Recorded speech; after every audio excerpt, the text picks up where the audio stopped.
It's been 2 months since your hometown, Eidos, was ripped from its own reality and placed in a new world. The Eidosians are calling it Horizon.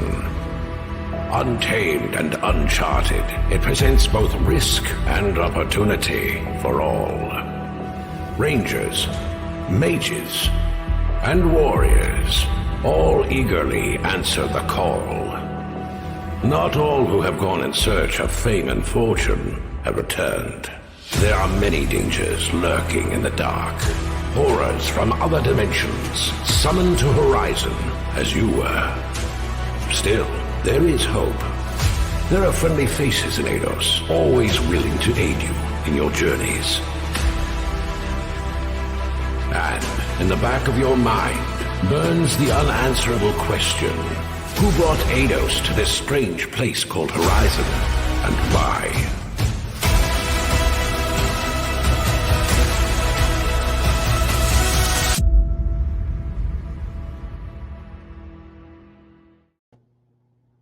Wow, how incredible was that trailer?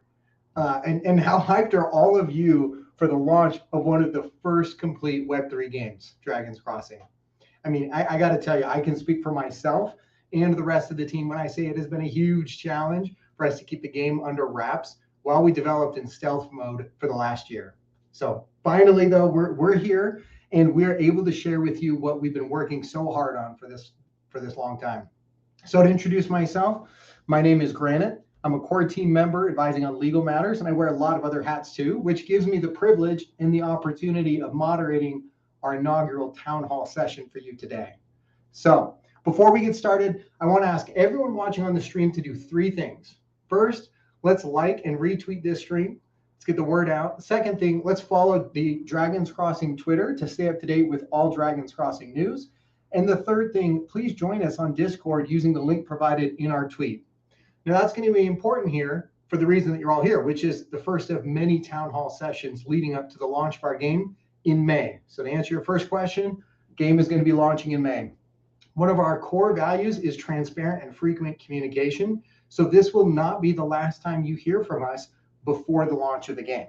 So in terms of format today, we know your time is precious, so the town hall will last approximately an hour. So we have the privilege today of some Q&A with the founder and brains behind Dragons Crossing, Bloater Punch. And I'll introduce him here in just a second.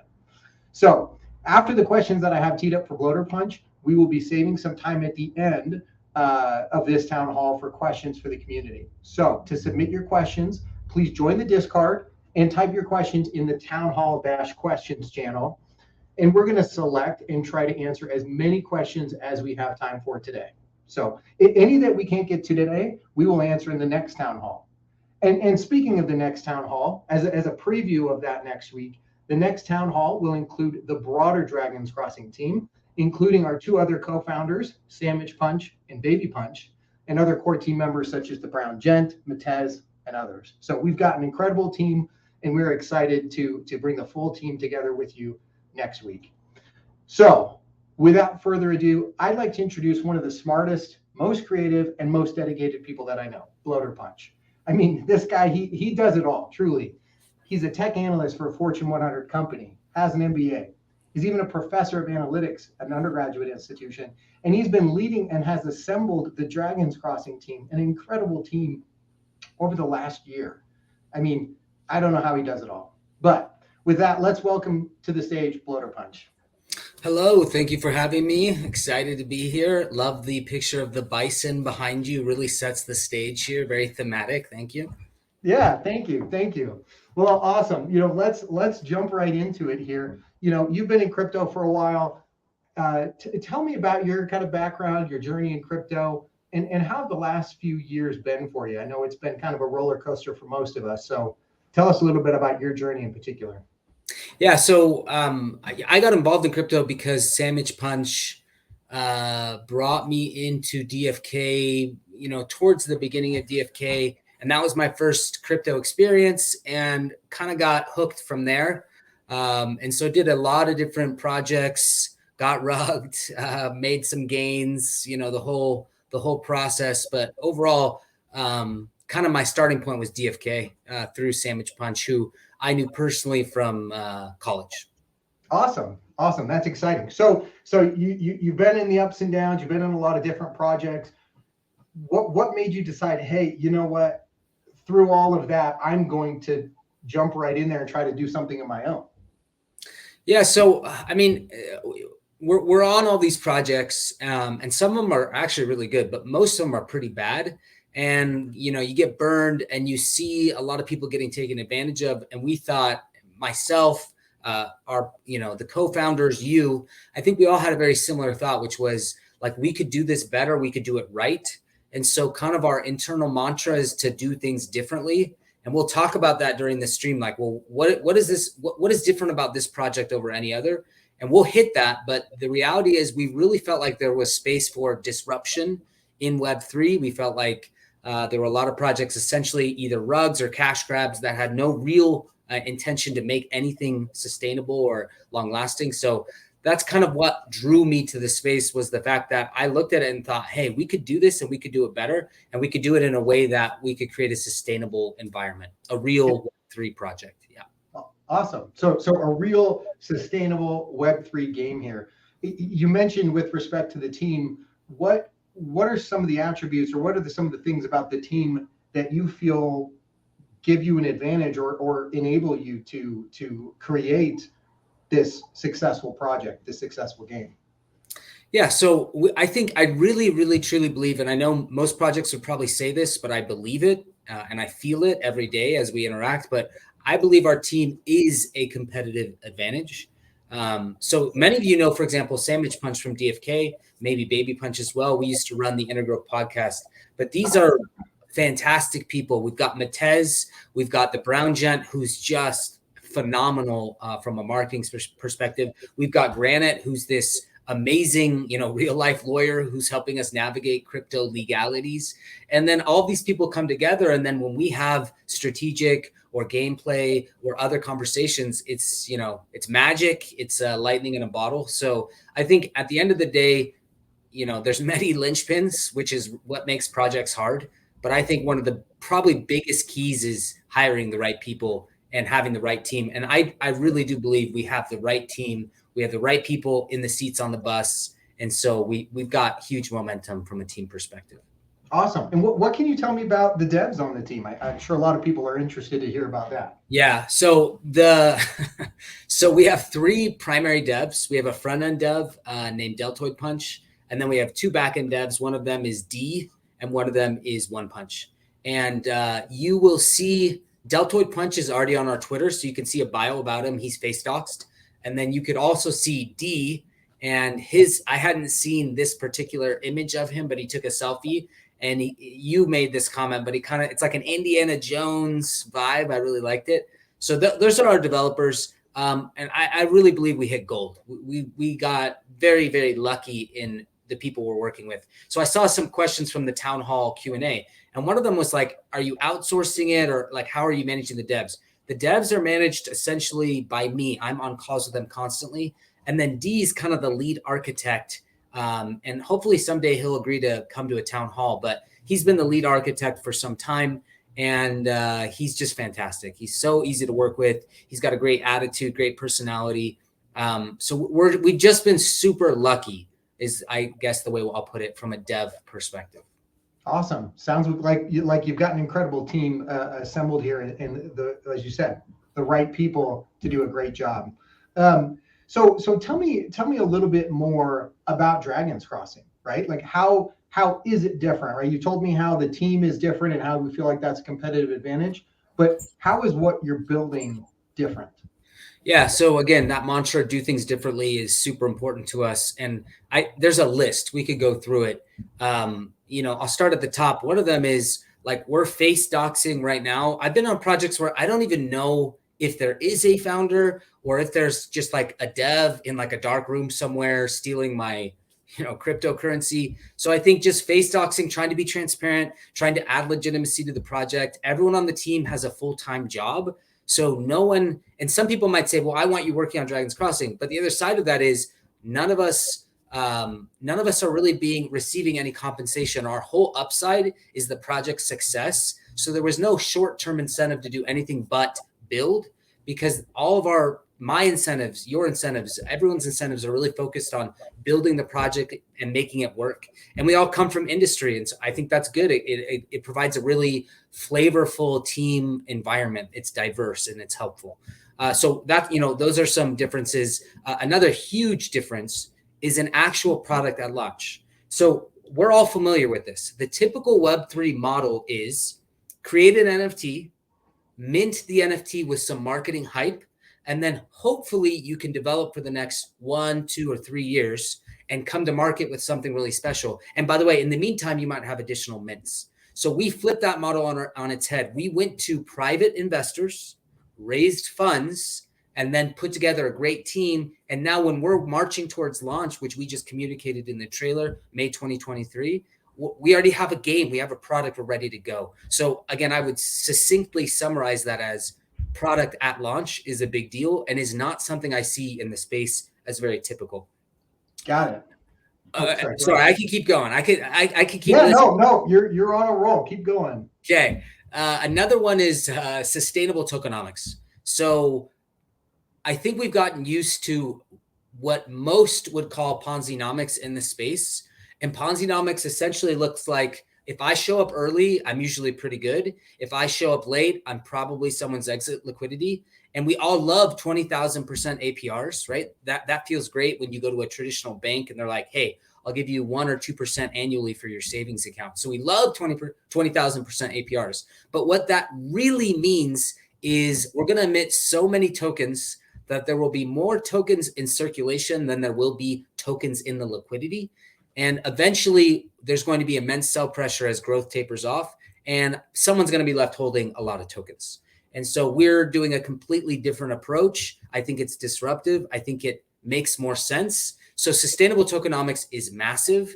In order for there to be a sustainable economy, if you think about it like this, there have to be winners and losers. So if I just came to you, as for an investment purpose, and I said, hey, everyone who comes on will win. Everyone's just going to make a bunch of money and win. That's just not how a project works.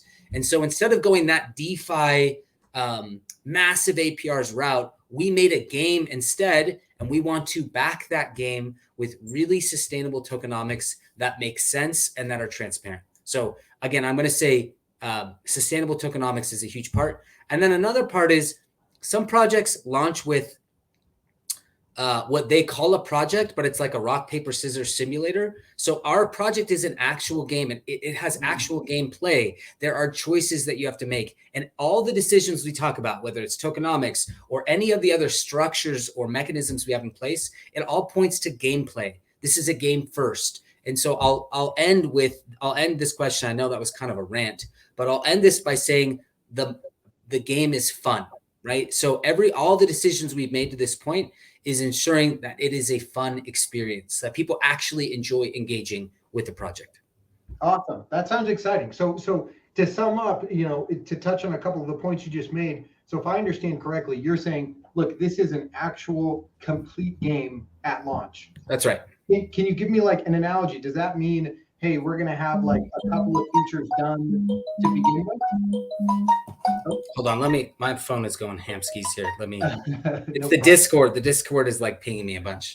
Okay, say that question again. I apologize. No problem. So if I understand correctly, you're saying, hey, look, this is primarily an actual game at launch, and it's going to be complete. So help me understand that. And for those who are watching here, does that mean, hey, we've got a few core features and a few pieces here or there? Or does this mean, hey, I've got, like, if you were to purchase a traditional game, I can play it start to finish day of launch? So yeah, it is an actual game at launch. We have a full featured game at launch. And so that's, again, different than the typical model. You can play the game at launch, and it's not like we're saying, hey, there's 1 or 2 features available, and as we develop, then you'll be able to make more. No. It's a fully featured game at launch. And so keep in mind, for those listening, we've been developing for a year now. So instead of minting and then trying to use those funds to develop, we're saying, no, we've been in development for a year, and now we're moving forward. So again, to summarize that, it's a game at launch. You can play the game at launch. That's exciting. That's really exciting. So, and I think that's novel, and I think folks will really appreciate that once we dive into that there. And from the tokenomics perspective, I'm sure one of the questions is going to be, okay, you raised some, seed funding, and I'm sure team has, certain token allocations or things like that. What do you envision, or what is there from a vesting perspective or otherwise with respect to folks who already have received or tokens to this point? Yeah, we'll address this on the town hall Q&A as well, but from a high level, there is no sell wall. And I think that's a huge concern for anyone considering whether to play the game and participate. There's no sell wall. So the way it works is all team members, myself included, and all seed investors, who we call sages, are locked behind a 12-month vesting period, but there's no sales allowed in the first 30 days. So we actually begin vesting on like day 31, and then we vest from day 31 to day 365. So I mentioned this before, but all of our incentives are baked in a way that it's very long-term focused and sustainable focused. So when the project launches and the token launches, there's really almost no tokens in circulation. There's no sell wall because no one has any. None of our tokens will have vested by day one, if that makes sense. Yeah, absolutely. So touch for a second on one other piece that you mentioned with respect to kind of the overall tokenomics. So if I'm to understand correctly, and I think this has been in some of the tweets here, right? This isn't a DEX, right? So can you talk a little bit more about that from that perspective of, what do you envision, right? What do you envision in terms of tokenomics for the game overall? I guess maybe like specifically, which part do you want me to double click on? Well, what I'd love to double click on is the thing you had mentioned. Hey, like, we're not just going to be emitting a whole ton of tokens here. So what are players going to need to do? Are they going to actually have to play the game in order to, receive any benefit? Yeah, so and it's a good question. It's one I think we'll demonstrate more today, but from a high level, everything is gameplay focused. And so if you are playing the game well, then you have greater opportunities. And if you are playing the game poorly, and I guess what I'm really saying is there's skill involved. You have to learn the mechanics and you have to make hard choices. So there's a lot of different systems in the game that make you you have to make hard choices. So how am I going to spend my action points or quest pool today? Which items am I going to use? Which attributes am I going to focus on when I level up? When should I camp? These are in-game mechanics that will dictate and create a skill curve. And the people who make the best choices will have the biggest opportunities. So basically, I can't just purchase an NFT and sit on it and expect something. I've actually got to play the game with it. That's what you're saying? That's right. There's no like purchase the NFT and receive passive rewards. That concept doesn't exist. What you need to do is be in the game actually playing. And that's why we always come back to the focus that gameplay has to be fun. There has to be reward for playing. Like you have to feel like it's not this, total slugfest, that it's not just super boring. So we've tried to do everything we can to make sure the game is fun, that there are choices, and some of them are quite difficult.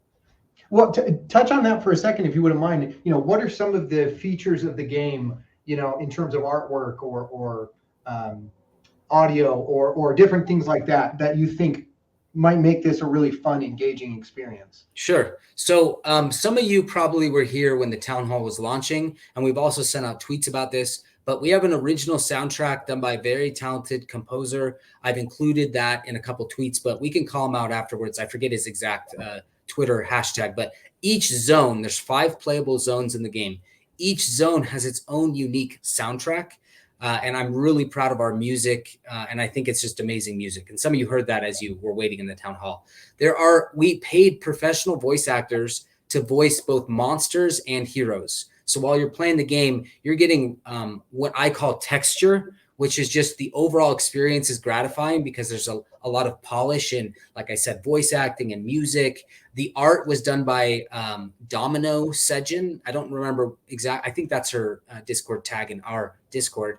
And to summarize, amazing art. So the Genesis hero art, you've seen some of the hero art in our Twitter. It's fantastic. So we've got art, we've got, other pieces of texture. There's over 170 unique items in the game. So loot is a big concept. It's a big part of our game.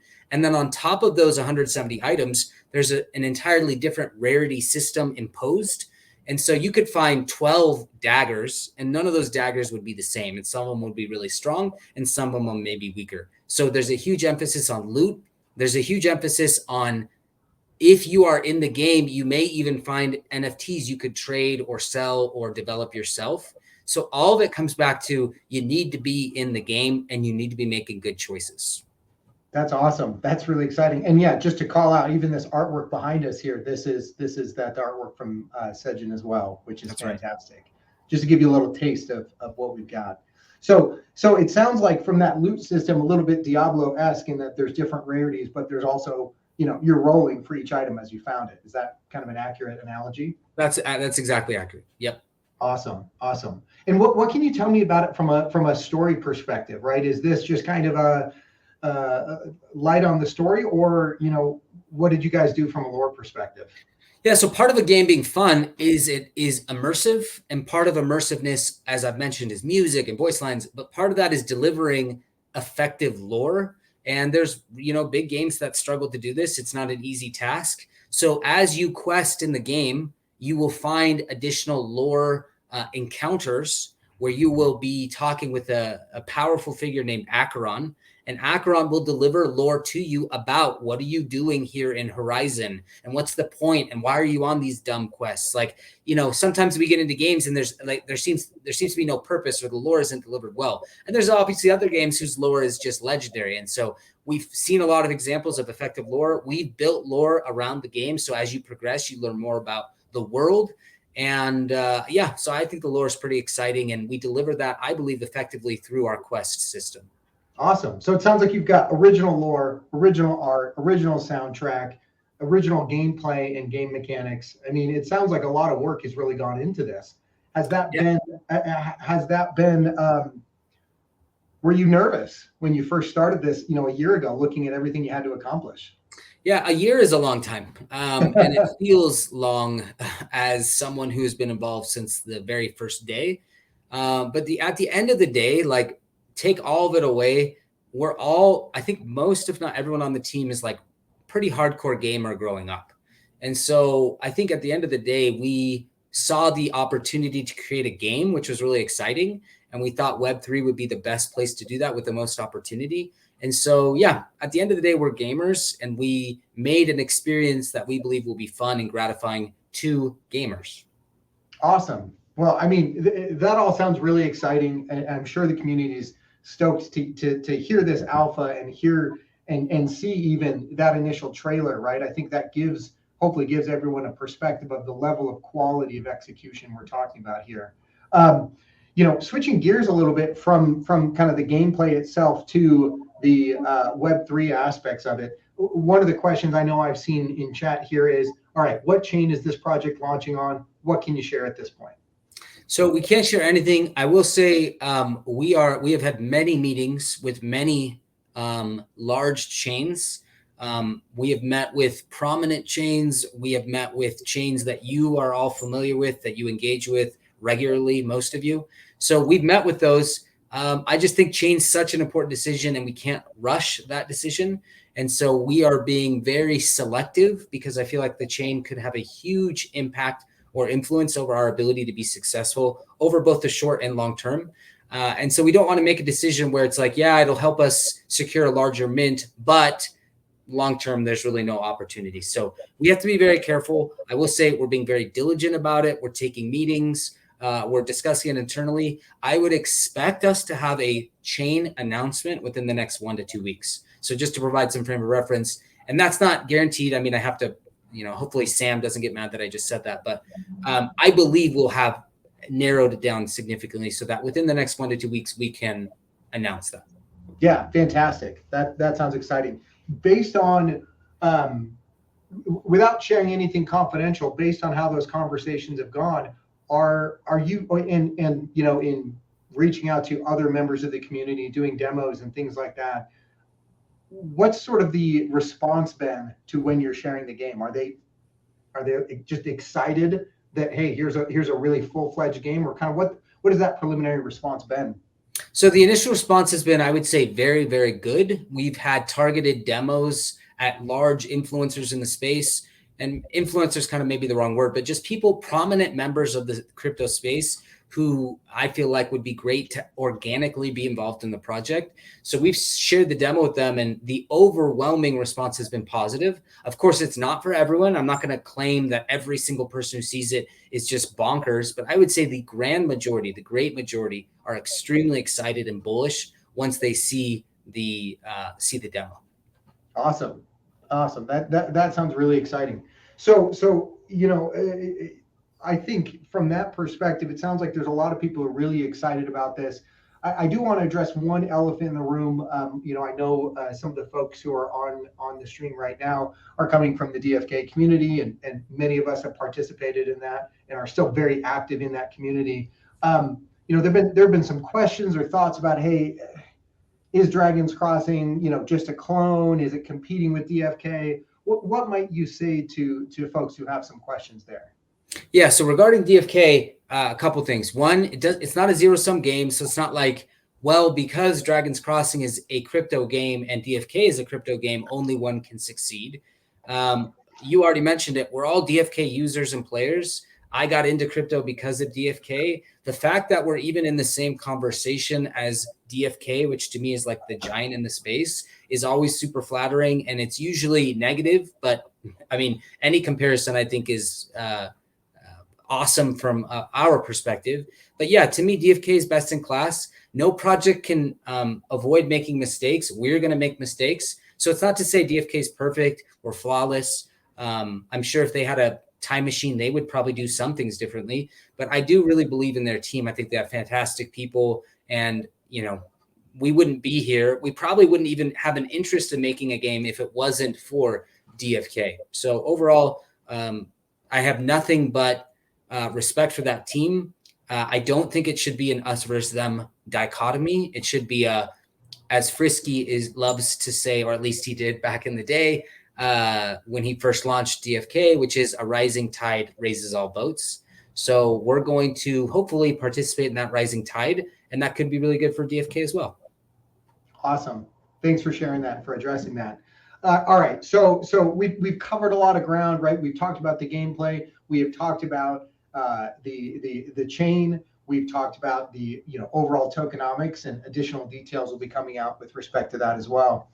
I think the question a lot of people probably have on their minds is there any alpha you can drop here that the public hasn't seen yet? And maybe I'll hone in specifically. You've already talked a little bit about the lore of the game and kind of folks being pulled in here. Folks have already seen a little teaser with respect to some of the heroes. What can you tell me? Can you tell me anything more about the NFTs in particular, and about those heroes that have already been revealed?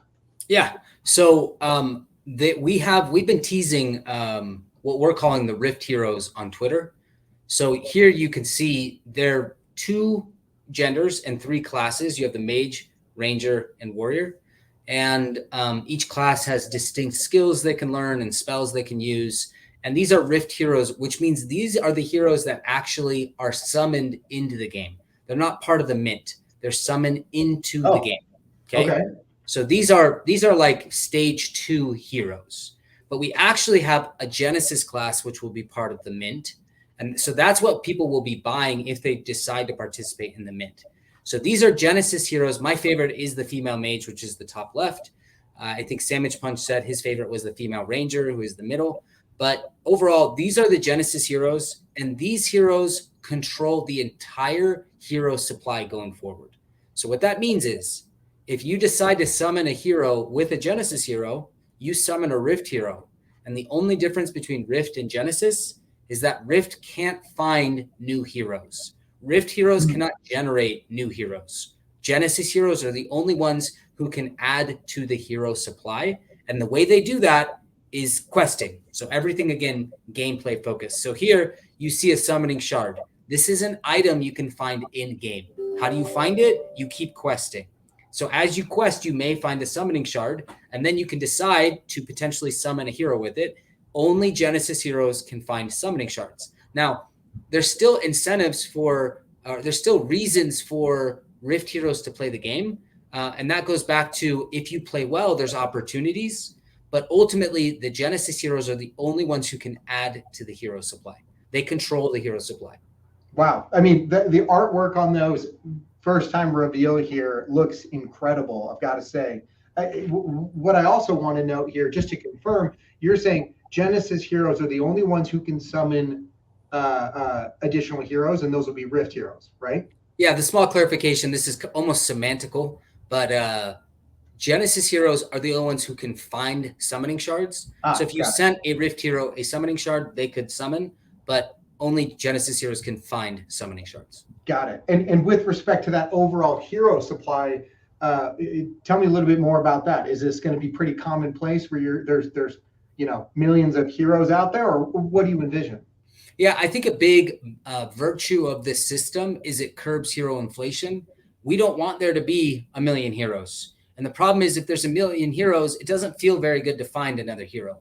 But if the hero supply is curbed and they're rare, when you do find a hero, it's a big deal. And people generally who want to get into the game and play the game will be willing to pay you more for that hero because there's just not that many. So having a nice tension between supply and demand is a huge priority for the Genesis and Rift classes. And so we've tried to bake that in. Gotcha. Wow. I mean, truly, that's pretty exciting. I think folks are going to be pretty excited to understand that, hey, the things we've already streamed to this point weren't even the Genesis heroes. And I got to say, that art looks incredible. That's the actual NFT art, correct? That's correct. That's the actual NFT art. That's awesome. Awesome. Okay. Well, so that tells us a little bit about the NFTs. Can you tell me how those NFTs are used? Because right now, I think everyone's asking themselves, cool, those are really pretty pictures. How does it actually, what do I actually do with that? Yeah, so NFTs are what you need to play the game. Yeah. So in order to participate, you've got to have a hero. And again, there will be limited heroes. We will be very diligent in controlling hero inflation. I'll put it that way. So you need a hero to play the game. And without a hero, you can't. So everything kind of hinges on your ability to hold or own an NFT in this case. And as you do so, you can now participate in the game. You can go quest, you can kill monsters, you can find loot, you can find other NFTs, etc. So everything comes back to owning a hero and playing the game. Gotcha. Again, I think that's pretty exciting. Anything you could tease for us? Anything I could tease. So yeah. So one thing I want to show is potentially a in-game demo. So some of you have said, well, what does it look like? So here's your opportunity to see like what the game would actually be. And so what you're seeing on your screen right now is kind of like the hero starting screen. So I have 3 NFTs in my wallet. And if it's a card, so you can flip the card, you see some RPG statistics down low. You see the skills represented by those symbols I just moused over. Those are the spells or the skills the hero knows. That number in the top right is its level, and the coloring is the rarity. So there's a rarity scale for heroes as well. So this is your starting screen. You begin here. Okay, so when you get into game, you can see your health on the bottom left. You can see your quests in the middle, 25 out of 20. You can see your hero. You can see your XP. You can see your skills, which are right there. I'm mousing over those right now. You can see what those skills do. It's very Dungeons and Dragons inspired. I grew up playing D&D, so there's a lot of D&D mechanics you'll see here. Here's your inventory. Items are a big part of the game, so we're going to equip a sword and some armor. Like I said, there's over 170 unique items. And we'll go into town. Town's kind of like your base of operations. Here we're at the healer. Now remember, the resource you're managing are your quests, which we'll think of as actions. And so you have to be careful what you do and don't do because you only have a limited number of actions a day. Here I'm going over skill points and how you learn more skills and you allocate skills. Here is the Adventuring Guild's kind of the center of the game. You can summon heroes if you hold a summoning shard. And you can also level up in the Adventuring Guild. So leveling up, all RPG mechanics. So this is what combat might look like. And remember, each zone has its own art aesthetic. And we have some options here of things we can do. But if we use a skill first, remember, skills are super rare. So I only have so many skills a day that I can use. So here I rolled a 9. I did some damage. That was outside even the combat loop. Here, I chose to attack, but the stag went first, and the stag did 5 damage, and I did 3. So it's kind of like a back and forth, and the stag here cast a special ability. You can see what the special ability does. He rolled a 1 here, but notice this: if you click here, it'll show you why, how the roll was influenced. So there's bonus damage, there's crits, there's parries, and all that influences combat. Wow, that's awesome. So I'm going to take you through, and one thing I want to show you. So we'll do a couple rounds of combat here, back and forth. Okay. So he's going to roll. Apparently he hit first again. I'm going to roll for damage because I hit. Hitting's not guaranteed. This stag just got really lucky. Very sharp horns. But I'm going to show you death. And so part of this demo I'm showing you will illustrate death. Death is a huge part of the ecosystem, and not dying is hugely important. So that's one part of it. And the other part of it is what I'm showing you is not a realistic depiction of balance. So I'm really trying to demo for you like what game mechanics would look like. So here we died. And when you die, you lose all your quests. So you can't do anything else for that day. You lose all your items except 1. So we clicked on the sword. We're going to keep the sword. Notice all my quests are gone. I've lost everything in my inventory except the sword because I chose that. And so, death's a very bad thing, and we want to do everything we can to not die. So choices, how you manage your quests and how aggressively you play, whether you're dying or not dying, is going to be hugely influential on your overall success. Awesome. That's incredible to see the actual game, right? And that's what it looks like, right? That's what you just showed us. Yeah. And I'll say this, we could have done an MMO 3D bigger than WoW, but like that's a multi-million dollar endeavor. And that's over years. AAA games are notoriously, their lead times are insane, and it would require a dev studio of, multiple devs. So we chose a game where I felt like it'd still be fun. It would still be flavorful, but something we could actually deliver to our investors, to our player base, to our fans in a reasonable amount of time that could still be fun. It could still be exciting. So that's why we chose that format. And it's a throwback to early day RPGs where I grew up playing those kinds of games. I love those kinds of games. There's a whole Steam subset of games kind of aligned to that design philosophy. And we love playing those. So that's what we built. Fantastic. And just to clarify, in terms of where this is available, this is going to, on what platforms will this be available? Are you going to have to go through Steam? Good question. So yeah, this is a good question. And if you guys ever see Deltoid Punch in chat, he's our front end dev. You should send him a sticker or like a thank you, because I was like, mobile doesn't matter. We should optimize for desktop. And Deltoid Punch insisted on optimizing for both mobile and desktop. So we won't have an app, but if you pull up our URL in your phone, it will be optimized for your phone. So you could still engage on a mobile screen, and it will feel like a mobile experience through our URL. Fantastic. That's awesome. I think folks will be excited to be able to play on the go, right? And not have to be tethered to your browser there. That's right. Okay. Well, that's fantastic to finally see the actual game, right? And wait, let me say one more thing about the game. So there's a lot we didn't show. That was a basic game loop. That was basic combat. There's adventures, there's bosses, there's daily tiles, there's side quests, there's lore encounters. There's a lot more going on, but we wanted to show you like high level, what would it look like? I saw some people saying, is it an isometric RPG? Is it turn-based? So the point of that little demo is to say, number one, we've got a game. Number two, this is what it would look like if you're curious. And we're going to tease some gameplay through them.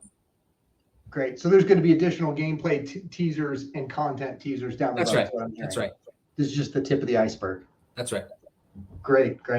Okay. Well, this has been, that portion of this town hall has been incredible. I think we've given a lot of information to the community, and there have been a lot of questions. We promised we would save some time here at the end for questions from the community. So, I've been keeping track over here of a list of questions that we can go through.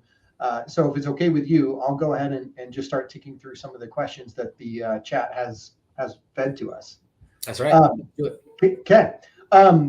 Tulsa Doom asks, what is going to make your business model stand out amongst all the failed crypto games we've seen over the last couple of years? Okay, great question. I think we've addressed this mostly already, but I'm going to restate some things. One, you have to have a sustainable model. So if you are, again, let's just take the 20,000% APR model. I'm emitting tokens everywhere. Everyone's super excited. Eventually, there's immense sell pressure. You don't have unlimited growth. New money is not coming into the ecosystem. It's only exiting. And so you can't really sustain a project around that. It's very typical, and we're not doing it. We're doing a different approach where there's kind of this winner-loser dichotomy, where there's skill involved, where there's choice involved. And so if you play well, your opportunities increase. If you play poorly, the game reinforces that, and our system reinforces that. And so you've got to show up. You've got to know your stuff. And if you don't, you can still have fun, and there'll be other opportunities. But there has to be, the thesis of our entire system is, in order for there to be a sustainable system, there must be both winners and losers. And if anyone says everyone is winning, that is a Ponzi scheme, or they're selling you something. So don't do it. Got it. So there's winners and losers, and that's going to be affected by people who play the game, how they play the game, and their skill in playing the game is basically what it sounds like. That's right. Fantastic. All right. So I'm going to skip over this other question that just came through about vesting and things like that. We already hit on that. Winner Fry asks, what stage of development is the game at today? Right. We know it's going to be complete in May. Where are we at today? So essentially, I would say almost every single game feature, items, leveling, summoning, monsters, experience, all those game mechanics are done. And we're really focused on polish, balance, and testing right now. We don't want to launch a buggy mess. So to answer that question, we're pretty far along. If we could show you a full playthrough of the game, we could literally go beginning to end. And right now we're focused on balance and testing and some of the more polished points. So we're pretty far along. Great. Do you have any concerns about being able to hit that deadline in May? I ask that to the devs every time I meet them, and so far they've said there's no concerns. So as someone who's been involved in the development side for the whole time now, I would say I'm very, very optimistic we will be able to hit that deadline. Awesome. I think that's really encouraging to hear. So, all right, Donnie Marbles, he asks, what lessons do you folks learn from being so close to the DFK community for so many years? How do you feel those experiences will help you develop, create the product that you've envisioned here? Yeah, again, DFK is the giant. DFK did a lot of things that were really good, which is why they're such a big deal even to this day. So, I mean, I think I can only really take great lessons from DFK. I already mentioned no project's going to get through launch and sustain mode without making mistakes. So, yeah, of course, DFK could do some things better, but so will we. We're going to make mistakes as we go. So overall, there's a lot of good lessons we can take in terms of just managing an overall project. Every time we met with the DFK team recently, and I came away from the call like, wow, those are phenomenal people, super competent people who know what they're talking about and who love their product. So a lot that could be learned there. Great. Awesome. I think we'll be excited to see what some of those shared lessons have been. So Padawan Plus, he asks, how are you using blockchain tech in your game and why? Okay, so there's a couple of touch points with the blockchain. And this goes back to, I think, stylistic leanings. So one thing I said from the get-go is we don't want to sign a transaction every time we take an action. It's too cumbersome. It's too much. And that's an opinion, right? I don't know if there's a right or wrong answer. So when we talk about the blockchain, when you level up, or anytime you spend DCX, I should say, or our token, you have a blockchain interaction. When you find NFTs, there will be blockchain interactions to secure them and get them in your wallet. And there will also be blockchain interactions. Like, let's say I found a summoning shard. That's an NFT. Okay, so there's a blockchain transaction associated with it. And then if I want to summon, there's another transaction that will burn that summoning shard and give me a Rift Hero. So that would be blockchain related. So I would say we have crucial blockchain points, but you won't feel those. Like in a play session, you might have 1 or 2 blockchain interactions. You wouldn't have, let's say, 30 blockchain interactions per session. So we are using it. We do think the reason we did this on chain, like why didn't we just make a Steam game, is because ultimately we want the ownership to be within the hands of the players. We love the Web3 space. We think the space is super exciting. And again, that whole ownership idea, you own the ERC 721, you own the NFT. It's yours to do with what you want. You own the ability to move and sell and transfer it. And so we felt like this was the right place for that system. Awesome. So the player actually owns the access to the game. The players, again, I think it's pretty cool. It's not only that they own the NFT, which is very typical, but they control the whole hero supply, meaning if you participate in the mint, you control the hero supply, full stop. There's no one else who can participate in the hero supply going forward because Rift heroes can't make new heroes. So you own the NFT, but you also own a piece of the ability to create other people playing through summoning. Got it. Awesome. Okay. Let's move on to the next question here. Orange Melon, he asks, launching soon? Question mark. I think we kind of already addressed that, but yeah, as we saw in the trailer, May 2023. Awesome. Exciting. Okay. How about Neindorf? He asks, how will heroes be traded or sold, and will that functionality be available at launch? So we always tried to do a lean project, which means we don't want to add additional features like an in-game marketplace yet. We want to get to launch and establish a stable and flourishing community. So NFTs will be traded on the applicable NFT trading marketplace, whether that's an OpenSea or something like that. That would be where they would be traded. And I assume we'll disclose that when that's there's right. an announcement about the chain. Okay. That's right. Gotcha. And that'll be ready day one. Day of launch, you'll be able to trade NFTs through an applicable marketplace for the appropriate chain. Awesome. Okay. We talked a little bit about, there's a question from Rebel Scum who asked, who is doing your back-end coding? We already talked about that, but I think the second piece is important. What are you doing to ensure the security of the project? So one way you do a really good job of ensuring security is you hire the right people who know how to do that. So if anyone's ever I found D in the Harmony developer channel when Harmony was having its boon, and he was a part of that. He's a phenomenal Solidity developer, and we would be lost without his expertise and his wisdom. And so I think step one is you just hire really competent people who can catch some of these issues going forward. The other side of that is we want to be super transparent. We want to be audited. We want to make sure that we're buttoned up, that there's no holes or gaps. One thing D talks constantly about, which is super relevant, is the simpler the contracts, the less attack surface, the less opportunity for malfeasance. And so part of it is, I think, is just a design philosophy. Obviously, you need competent developers, but we also have this design philosophy of keep it hyper simple. The more we can simplify our small contracts, the less each contract is doing, the more modular they are, the less attack surface bad actors have. So security is super foremost in our mind. If we have security issues, it will essentially ruin our project. And so we need to make sure we're buttoned up and we're doing everything we can to do that. Absolutely. And I would just add the comment on the back end there is, again, we value that transparency. We want to be open. We want to make sure that folks understand that we're doing everything within our power to ensure we are developing with security from the outset, right? That's right.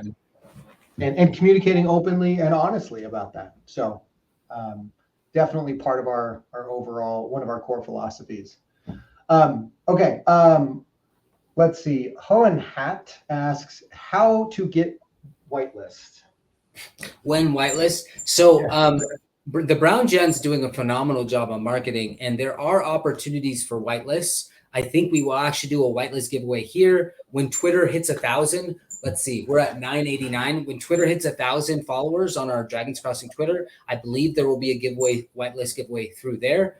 And we are doing some whitelist. There's a lot of different avenues we're doing whitelist giveaways. We will obviously want to get them in the hands. So I'll let the Brown Gent, talk more about that either in channel on Discord or through Twitter to make sure everyone's, understands there will be opportunities. So obviously stay tuned. And again, I think, correct me if I'm wrong, are we doing a whitelist giveaway on this stream? Could be. We'll find out in just a few minutes. Okay.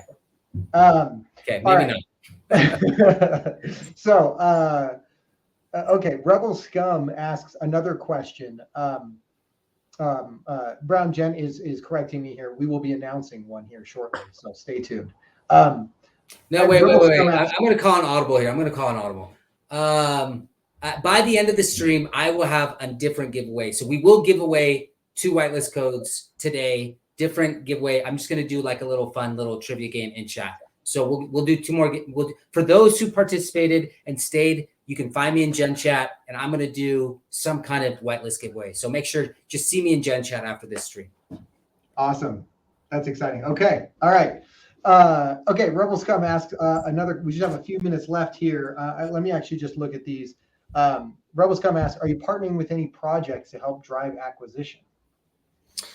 So it's definitely something we're considering. Again, we're talking to other projects. My biggest concern, like I have a lot of concerns, okay, and they're all floating in my head, but probably my biggest concern is, can we find users in places where we don't have reach yet before launch?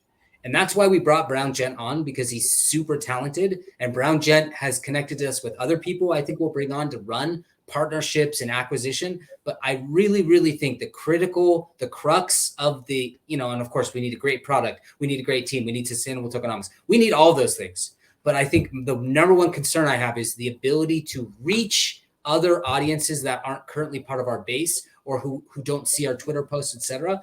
And I think that's our number one priority. We have to crush that in order to succeed. Got it. Fantastic. Okay. Let's see here. There's another question here from Doug Hype. What makes this game successful in the long term? Like, what do you think is the key? You kind of touched on it here. What do you think is the key to that engagement and getting the casual gamer? So again, I think long term though, it's like, obviously we need to be able to get more exposure, which we're going to do over the next, through May as we roll towards launch. I really do think though that most projects just don't hit the sustainable feature.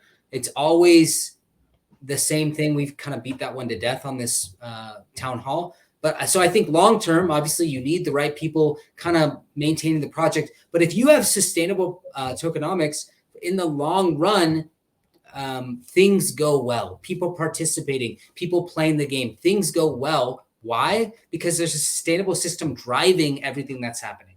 If I emit a bajillion tokens and there's unlimited sell pressure, that's not a very fun project to be a part of. So we're trying, again, I keep harping on it, but I really do believe at the end of the day, they have to be sustainable, and that will create a long runway for our game. Got it. Fantastic. Well, I know we have a bunch of other questions that have come in through the chat. We didn't have a chance to get to those all today here. We want to be respectful of people's time. So again, I just want to say a huge thank you to Bloater Punch for taking the time to drop, the alpha, showing us the Genesis heroes, showing us what the game actually looks like, doing a demo, answering all these questions about the tokenomics, about the way the game mechanics and everything works. So again, huge thank you to you. And I just want to say thank you to the community for all the questions. Again, we didn't get a chance to get to all of them here, but we will address the questions we didn't get to in the next town hall that we couldn't get to right now. So please tune in next week. Again, that'll be next week. We will announce the date and time as we get closer to it.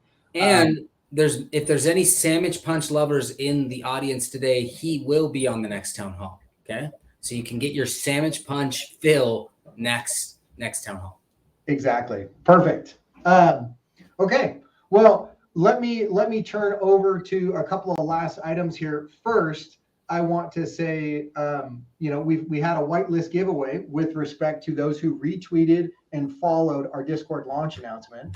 So I want to jump into that and announce our whitelist winners here. So let's take a look here.